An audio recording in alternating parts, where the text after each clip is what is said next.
I'd like to start the town meeting, in case you didn't hear me the first time. And Attorney Marino will be the moderator of the 2024 Town of Orange Town Meeting. Thank you, Mr. First Selectman. All right, if everyone will please take their seat.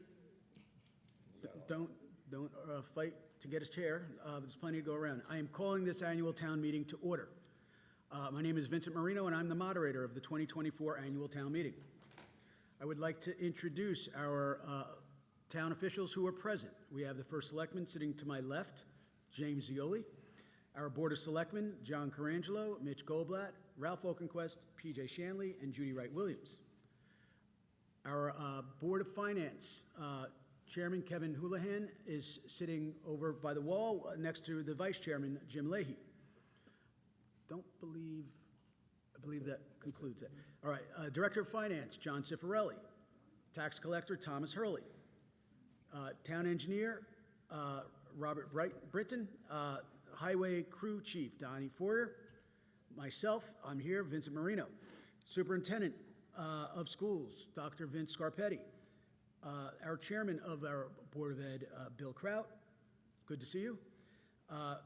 Members of the Board of Ed in attendance, I'm just going to say welcome. Anthony Sfrenzy. Yes, I know. I can't. My problem is I can't see. I have my reading glasses on and I can't see far. So you want to do? And Ken Ziman. I see that. And all right. And Pat came to make sure Ken came. I can't see is the problem. All right. Thank you. And our chiefs are not here. And our registrar of voters are. Mary Shaw. Oh, yeah. Town clerk, Is Mary Janice here? Yeah. Janice Casey, our registrar of voters, and Mary Shaw, our town clerk. Oh, Valerie Spinazzi is outside. All right, very good. Thank you. If everyone would please stand, face the flag. I'm going to have Mary Shaw lead us in the pledge. Well, it's a different meeting. I know it. I pledge allegiance to the flag of the United States of America, And to the republic for which it stands, one nation, under God, indivisible, with liberty and justice for all. Thank you. I now call on Mary Shaw, our town clerk, to read the notice of the annual town meeting. Notice of the annual town meeting. Notice is hereby given to the legal voters and those persons qualified to vote in the town meetings of the town of Orange that the annual town meeting of said town will be held Wednesday, May 8th, 2024 at 7:30 in the gymnasium at High Plains Community Center, 525 Orange Center Road, Orange, Connecticut, for the purpose of taking action at that time on the following matters. Number one, to authorize the Board of Selectmen to sell and convey land acquired by the town through foreclosure or tax liens or by deed in lieu of foreclosure of tax liens. Number two, to determine in accordance with sections 12-142, 12-144, and 12-144A of the Connecticut General Statutes, the installment due dates for all property tax, including the property tax on motor vehicles. Number three, to receive and discuss the report of the budget prepared by the Board of Finance for the fiscal year beginning July 1st, 2024. By virtue of the Town Charter, Sections 2.6c, and a vote of the Board of Selectmen, item 3 shall be voted on by machine ballot at the adjournment of the town meeting referendum to be held on Wednesday, May 15th, 2024, between the hours of 6 a.m. and 8 p.m. at High Plains Community Center, 525 Orange Center Road, Orange, Connecticut 06477. This is dated on the 11th of April, 2024. It's signed by all the selectmen and attested by myself. Mr. Moderator, pursuant to statute, it should be noted that, for the record, the notice of the annual town meeting was published in the May 9th, which is tomorrow, but I did get it in my mailbox today, Milford Orange Times, which meets the circulation criteria required for the notice of the annual town meeting. The notice was also displayed in the signposts outside of front town hall and on the bulletin on the first floor town hall as well. Absentee ballots are available in the clerk's office between 8:30 and 4:30 until May 14th, which is the day before the referendum. Lastly, ask you to kindly silence your phones, and Mr. Moderator, pursuant to Robert's Rules of Order, In meeting conduct, I call for the orders of the day. Thank you, Madam Clerk. All right, the orders of the day. Now, before I read the orders of the day, we have a unique situation that has come up, and since this is an annual town meeting, not a special town meeting, we can amend our agenda. So I'm going to ask, let me describe the issue. In 1921, the city of West Haven was incorporated by legislative action of the legislature in Hartford, conveying a portion of what was the town of Orange to become the new city of West Haven. There's a lawyer that contacted the town last week who is trying to convey a property known as One Forest Road, West Haven, Connecticut, but his title company is giving him a problem because there's no deed from the town of Orange to the city of West Haven conveying the subject parcel, because you didn't require a deed because it was done by legislative action. Notwithstanding that, the title company is insisting on the creation of a quitclaim deed to memorialize the conveyance of this parcel in 1921 from the town of Orange to the city of West Haven. So it's simply a document that's a quitclaim deed saying any interest that the town had in this property is now the city of West Haven's. And I had the document drafted such that it memorializes that it was done by legislative action. So this is actually today not a parcel owned by the town of Orange. It was owned by the town back in 1921, and the legislature took it from Orange to create West Haven. So I'd ask for a motion to amend the orders of the day to add item number 3 to state as follows: to authorize the first selectman to sign a quitclaim deed memorializing the conveyance of property known as One Forest Road, West Haven, Connecticut, by legislative action, Senate Bill number 688 in 1921, and any other documents associated therewith. If I can get a motion to amend our orders of the day, it would become a new item 3, and item 3 would become our item 4. So moved. Is there a second? Second. All right, any discussion? Yes, sir. The entire city. So this is gonna come up where over and over we have to. It's the first time in 100 years that it's come up. And title companies haven't questioned it before. I don't know why this title company is, but if it comes up in the future, we'd have to gather again as a town meeting to address it. Yes, but, Not me. I Hope- have anything hope- to do with it. I didn't do it, Ron. all right. So any further discussion? All those in favor of amending the orders of the day? Aye. Opposed? Abstention? All right, the ayes have it. So the orders of the day shall read as follows: discuss and vote item number 1, comma, item number 2, comma, and now item number 3, by virtue of the town charter. Item number 4 shall be voted on by machine ballot on Wednesday, May 15th. Anyone who wishes to speak, please go to the microphone, state your name and address. You may speak for 2 minutes. All right, let's go on to item number 1. To authorize the Board of Selectmen to sell or convey land acquired by the town through foreclosure of tax liens or by deed in lieu of foreclosure of tax liens. I'm going to recognize Selectwoman Williams to make the motion to authorize the Board of Selectmen to sell and convey land acquired by the town through foreclosure of tax liens or by deed in lieu of foreclosure of tax liens. So moved. I'm going to recognize Selectman Goldblatt. Second. Thank you. There's been a motion made, a second. Any discussion? Hearing none. All those in favor? Aye. Opposed?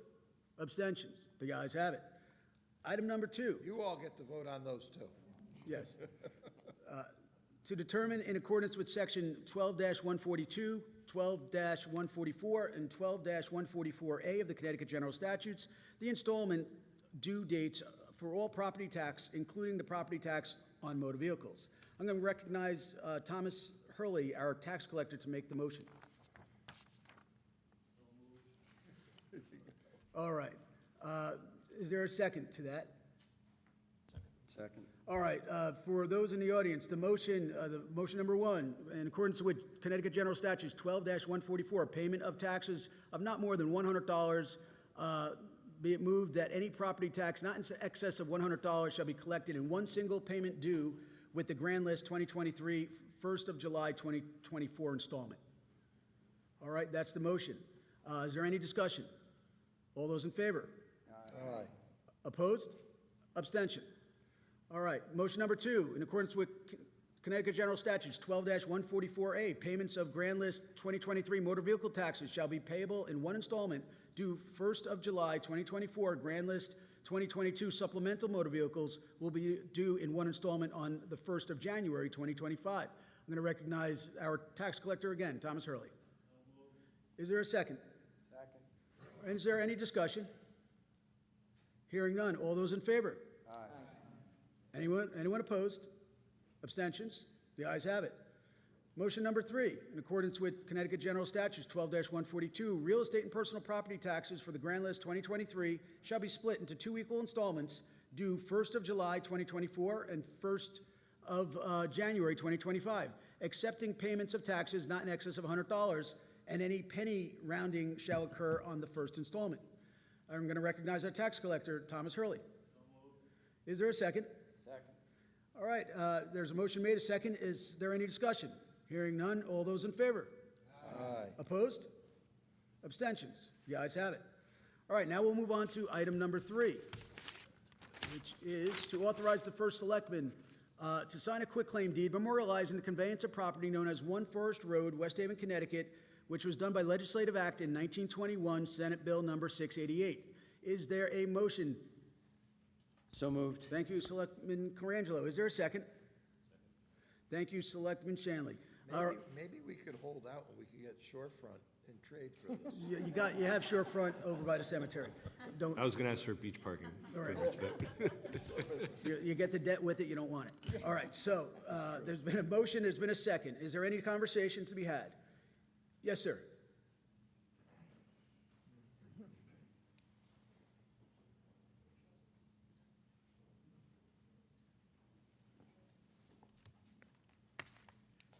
Kenneth Lenz, 382 Ridge Road. I have 2 questions. One is there any reason to believe that the legislative action from 100 years ago was illegal? No. Number 2, what would be the effect if the town did not do this to the town?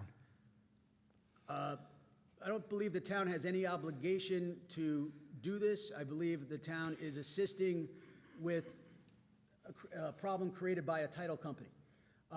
The town would be signing a quitclaim deed conveying any interest it has in parcel, which, as you know, by way of quitclaim deed means that today it has none.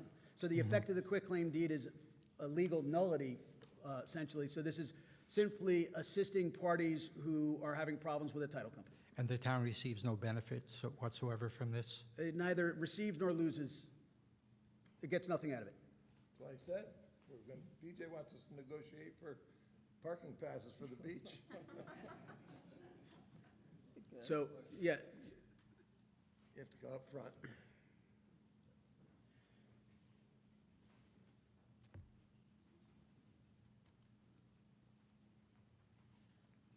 Suzanne Anderson, New Haven Avenue, 174.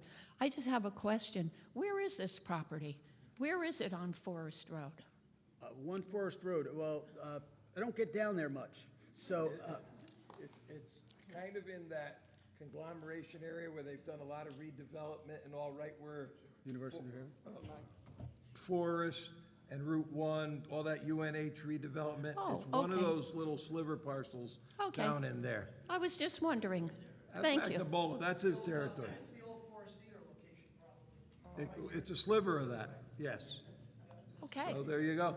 thanks. Vince? Yes. Mitch Goldblatt, 291 Drummond Road. Vince, question for you. Who exactly is requesting this of the town of Orange? Is this coming from Green and Sklar's, is that it? Yeah, so I received a telephone call from attorney Jason Marsh, and he is trying to advance the closing, has been arguing with his title company, and is coming to the town in the hopes that this deed will satisfy his title company. He has argued to the title company that the legislative act in 1921 is what effectively conveyed title, which is correct, but the title company is putting form over substance. Okay, and, The beneficiary of Deal the, with se- David. well, ultimately, it would be the seller of the parcel who's trying to convey title. Then the seller and the buyer would be the benefactors, because their title would now have a full deeds from origination to current.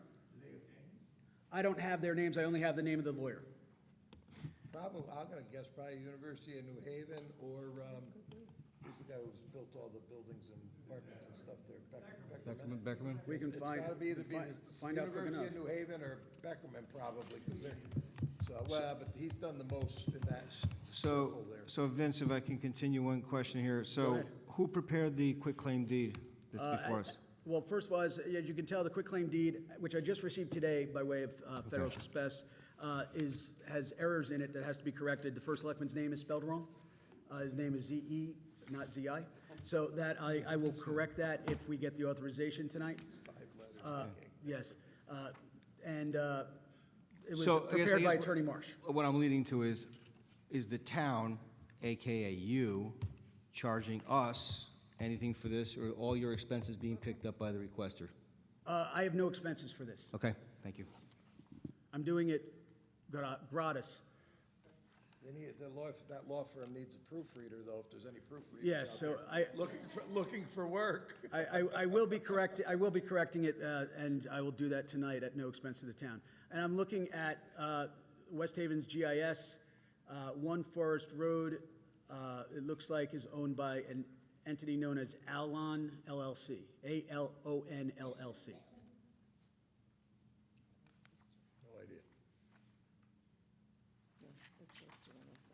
Right.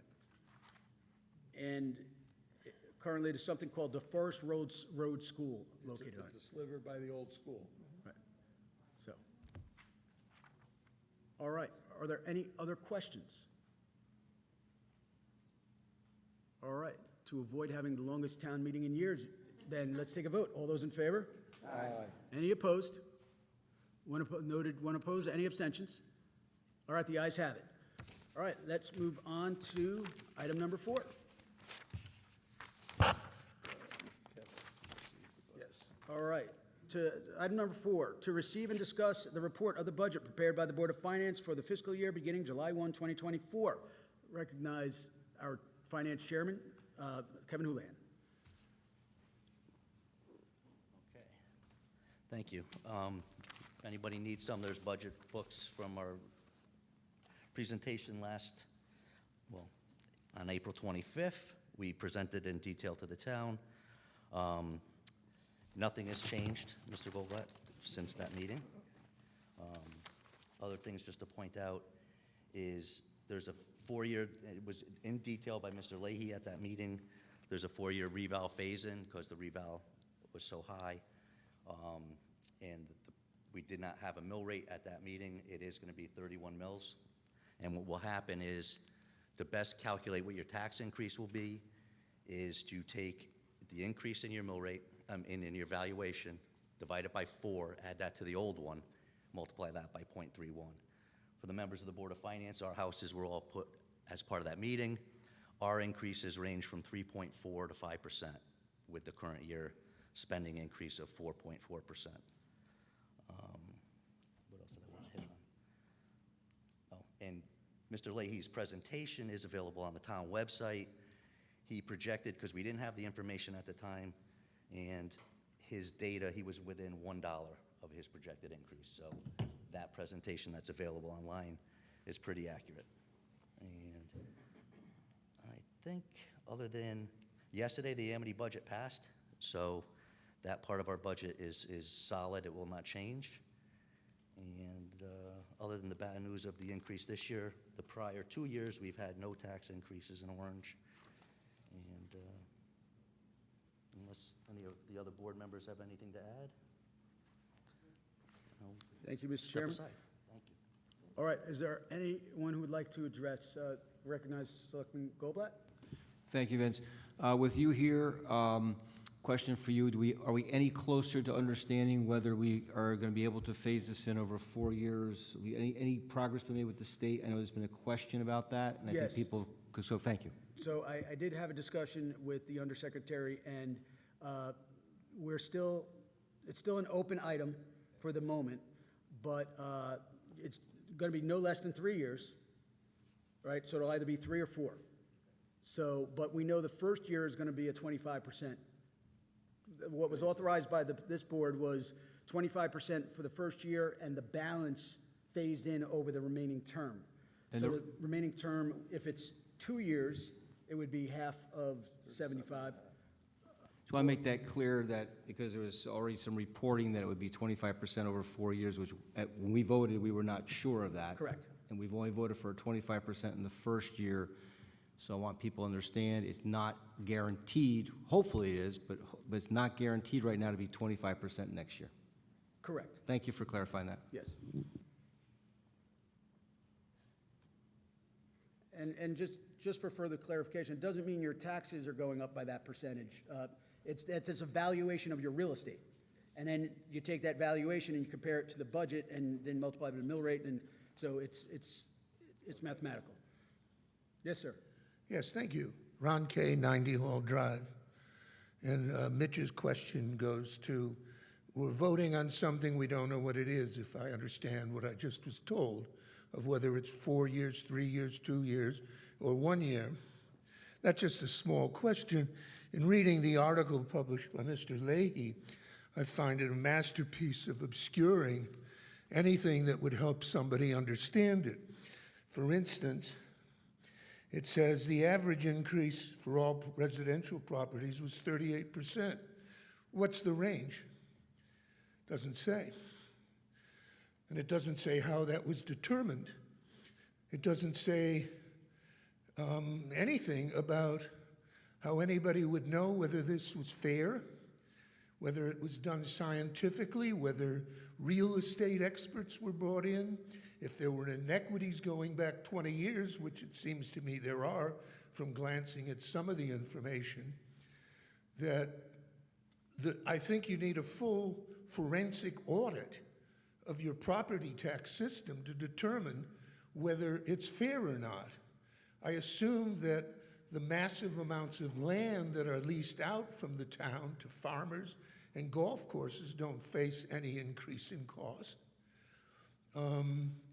So you're asking residents, and from what I can see, new residents paying a higher increase of valuation than people who've been here for 50 years.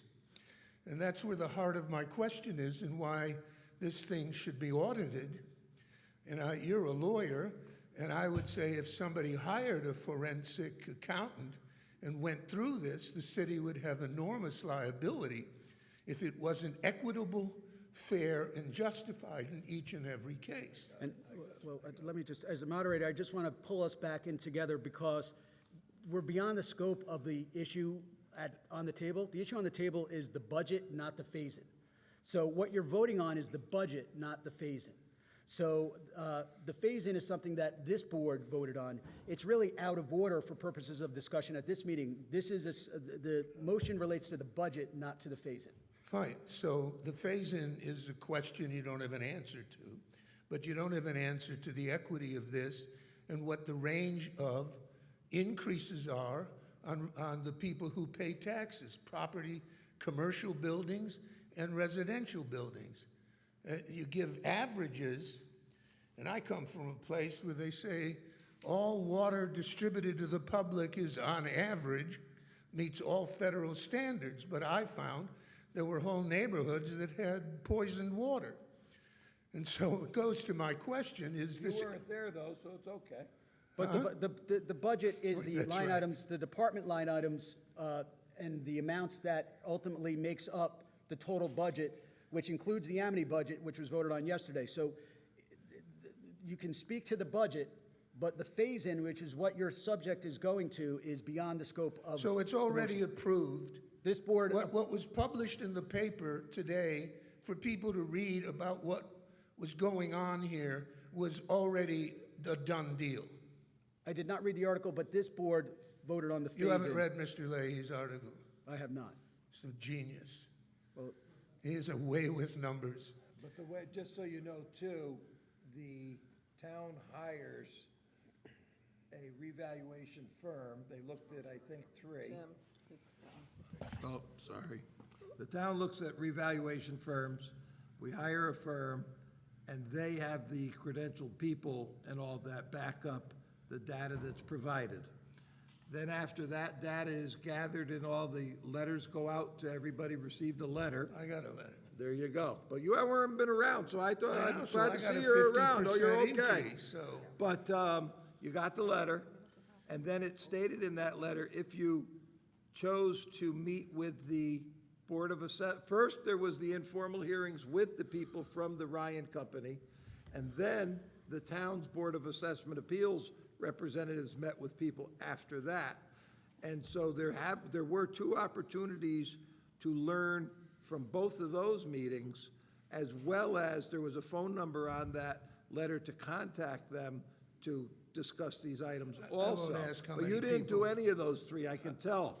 Good. I won't ask how many people actually questioned it. We can see how much Well, public do- interest there no, is in this. Thank People, you. Ron, people did question it, but they had, 400 people, I think, come for assessment appeals also. So there was a lot of interaction on it.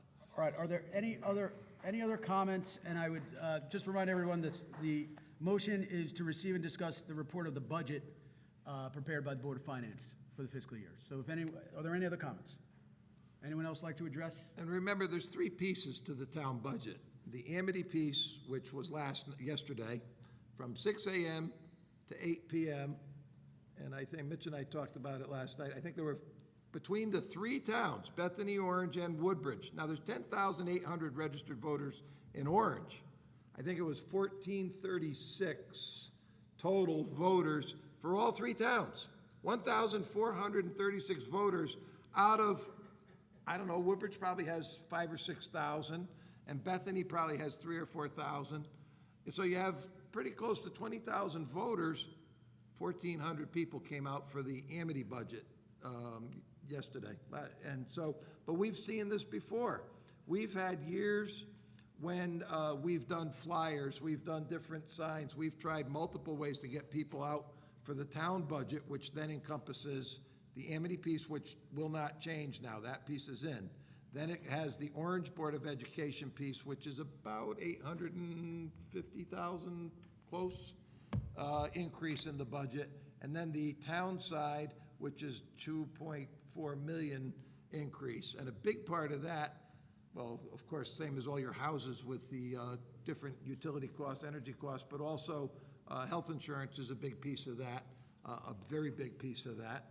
And even though we've raised our stopgap on that, we still, it's a big nut, and we have higher copays than ever from employees on that. We're in the 22, 23, 24% copay from employees on those insurances also. Yep.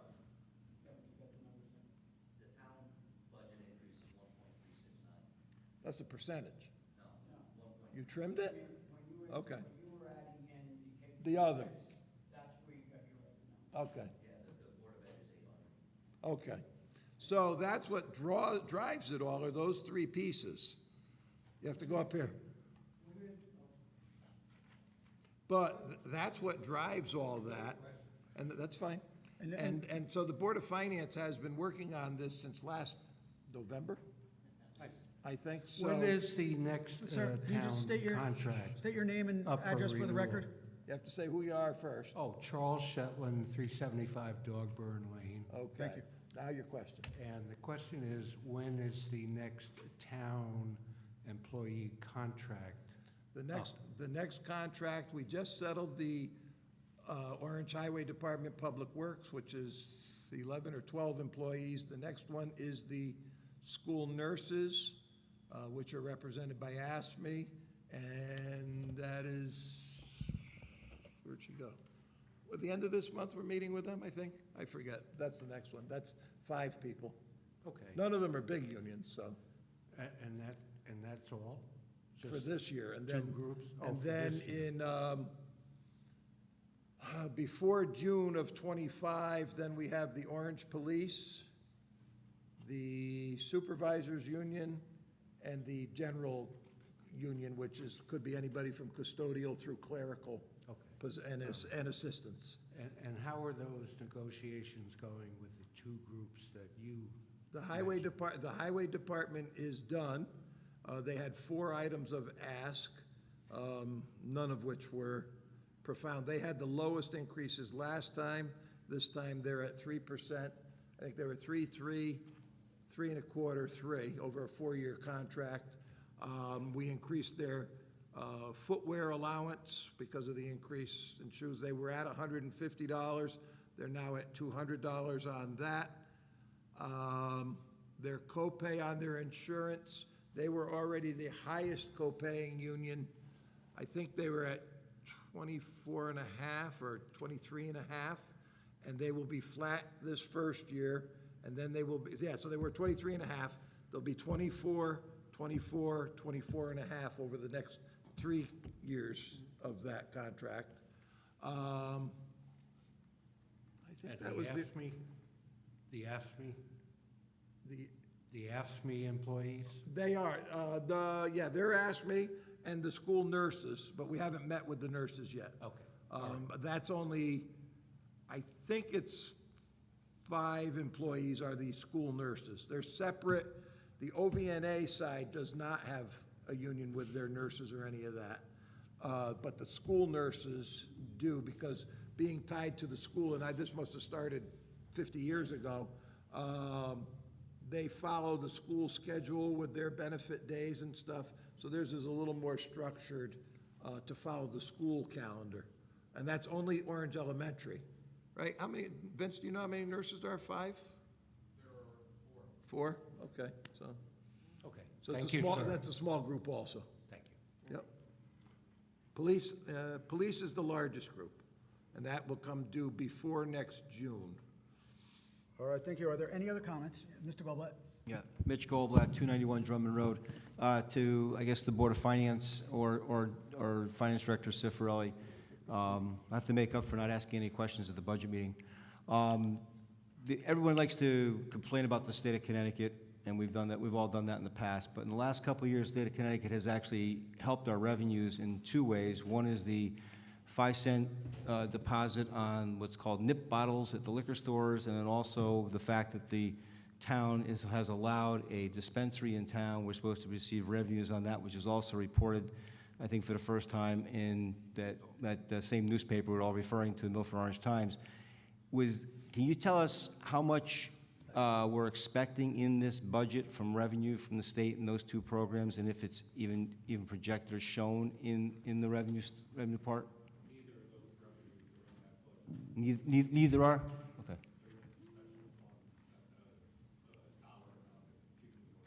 Okay. All right, so we use those for special fund? I got it. They've deferred to me. We got the notice today on what our 4th month was, just so people out there are aware. We get 3%, the town of Orange gets a 3% cut on, it's a tax, on the cannabis that is sold for recreational use. There is no benefit to the town on cannabis sold for medicinal use. The first month, we got 14,000 and change, which was for December. We got that in January. And then we got 16,000 for the next month. Then we got 18,000, and these are all solid number. Then there's a little more beyond that. And today, we just got notice we're getting 20,000 change. So it seems to be going up right about $2,000 a month. There has not been, to the best of my knowledge, and the assistant police chief is in the back of the room, I believe there has not been any sort of problems or issues with that facility. They seem to run, I'm not a user of it, but I mean, for those that are, they seem to run a nice, clean operation there, and so far you've gotten now, in 4 months, $68,000, probably 70 if you add the pieces to it. However, the state, in their infinite wisdom, what they did was, to get legislators to go along with this, they threw that 3% that the municipalities get. So we're just letting it build for now because it's not enough for a lot of things, but they've limited what you can do with it. Like, we can use it for our bridges, we can pay Bridges, who we have to pay yearly. They're the drug and alcohol addiction service that they're based out of Milford. We can pay them. We can pay for the DARE officer for the police that goes into schools teaching the kids about drugs and alcohol. We can use it for, what was that one? Community engagement. We're trying to get a determination from them if that means, well, does that mean paving of sport courts, or is that a dance where you bring all the kids together so that they learn not to do it? Even the state can't give us a definition of what that means. The state tax 20% or something? No, it's 6.35, I think. This is Connecticut, Ron, not California. Yeah, they hand it out along the street. I see other people in tents. So that's, so you're at 70,000 so far in 4 months we collected. You're probably gonna end up having, John and I have talked about this, probably 300 to 360,000 over a period of 12 months is our hope. And then once you have that, and like John said, it's going into this special fund for now, just so it's being held, and then it can be allocated, but until you know what you have, you can't spend it. The nip bottles, those little ones that you see at every stop sign and spot there, they crack it open quick, they throw it down and out the window, so they don't want them in the car when they get home. They don't want their husband or wife to find it. Those we've gotten, we tend to get anywhere between 3,000 to 6,000 in a payment on that. And we've used some, actually, they're buying some different type of recycle containers, I'm gonna call them, for Mitch, for the recycle committee, for the events that are out here on the fairgrounds. And also, we're using that money to put it back to community things like that. Thank you. And that's unknown also. Are there any other comments? Yes. Please let us know when there's a debate on the use of those funds. We'll be interested. It would probably go through the Board of Finance and/or the Board of Selectmen when that happens. Any other comments? All right, hearing no further comments or questions, the meeting is recessed until the budget referendum on Wednesday, May 15th. We stand in recess. Adjourned at 8.